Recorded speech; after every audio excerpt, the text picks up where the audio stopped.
ರಾಜ್ಯದಲ್ಲಿ ಕೊರೋನಾ ಸೋಂಕಿತರ ಸಂಖ್ಯೆ ಹೆಚ್ಚಳವಾಗ್ತಾ ಇದೆ. ದಿನೇ ದಿನೇ ಹೆಚ್ಚಳವಾಗ್ತಾ ಇರುವಂತಹ ಆಕ್ಟಿವ್ ಕೇಸ್ಗಳ ಸಂಖ್ಯೆ 500ರ ಗಡಿಯತ್ತ ರಾಜ್ಯದಲ್ಲಿರುವ ಕೊರೋನಾ ಆಕ್ಟಿವ್ ಕೇಸ್ಗಳ ಸಂಖ್ಯೆ. ಈಗಾಗಲೇ ಯಾವೆಲ್ಲ ಮುಂಜಾಗ್ರತಾ ಕ್ರಮಗಳನ್ನು ನಾವೇ ವಹಿಸಬೇಕು ಅನ್ನೋದಕ್ಕೆ ಸಂಬಂಧಪಟ್ಟಂತೆ ಆರೋಗ್ಯ ಸಚಿವರು ಕೂಡ ಮಾತನಾಡಿದರು. ಈ ಬಗ್ಗೆ ಮತ್ತಷ್ಟು ಲೈವ್ ಡೀಟೇಲ್ಸ್ ಪಡ್ಕೊಳ್ಳೋಣ ನಮ್ಮ ಪ್ರತಿನಿಧಿ ಧ್ರುವರಾಜ್ ಅವರಿಂದ. ಧ್ರುವ, ಸರ್ಕಾರದಿಂದ ಯಾವುದೇ ಕಡ್ಡಾಯದ ಕ್ರಮಗಳು ಇಲ್ಲ, ಕಡ್ಡಾಯವನ್ನ ಹೇರೋದಿಲ್ಲ, ಬದಲಾಗಿ ಜನರು ತಮಗೆ ತಾವೇ ಒಂದಿಷ್ಟು ಕಡ್ಡಾಯ ನಿಯಮಗಳನ್ನು ಪಾಲಿಸುವ ಮೂಲಕ ಈ ಕೋವಿಡ್ನಿಂದ ದೂರ ಇರಬೇಕು ಅಂತ ಹೇಳಿದ್ರು. ಆದರೆ ಇದು ಎಷ್ಟು ಕಷ್ಟಕರ, ಜನಸಾಮಾನ್ಯರಲ್ಲೂ ಕೂಡ ಈ ಬಗ್ಗೆ ಜಾಗೃತಿ ಮೂಡಿಸುವ ಅಗತ್ಯತೆ ತುಂಬಾ ಇದೆಯಲ್ವಾ ಧ್ರುವ?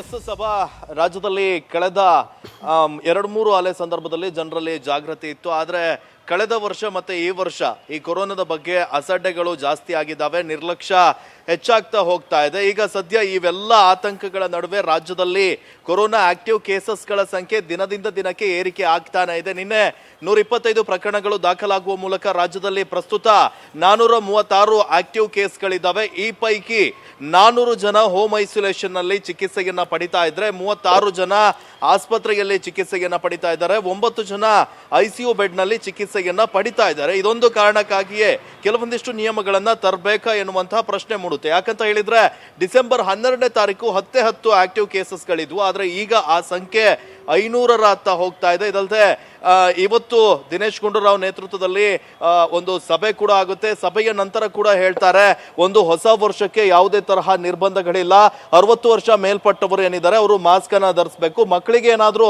ಆರೋಗ್ಯದಲ್ಲಿ ಏರುಪೇರಾದ್ರೆ ಅವರನ್ನ ಶಾಲೆಗೆ ಕಳಿಸಬೇಡಿ ಅಂತ ಹೇಳಿದ್ದಾರೆ. ಅಂದ್ರೆ ನೀವೇ ಮುನ್ನೆಚ್ಚರಿಕೆಯನ್ನ ಕೈಗೊಳ್ಳಬೇಕು. ಜನರಿಗೆ ನೇರವಾಗಿ ಹೇಳ್ತಾ ಇರೋದು, ಸರ್ಕಾರ ಯಾವುದೇ ಕಡ್ಡಾಯ ರೂಲ್ಸ್ ಗಳನ್ನ ತರ್ತಾ ಇಲ್ಲ.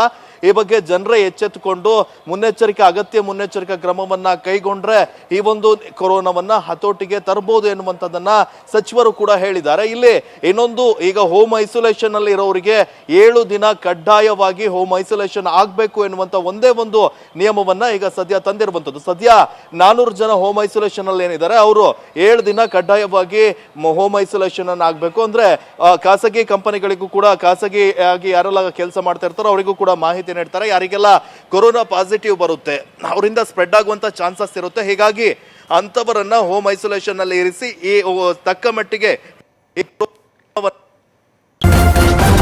ನ್ಯೂಸ್ ಫಸ್ಟ್ ನಿರ್ಭೀತಿಯಿಂದ ನಿಮ್ಮ ಪರವಾಗಿ.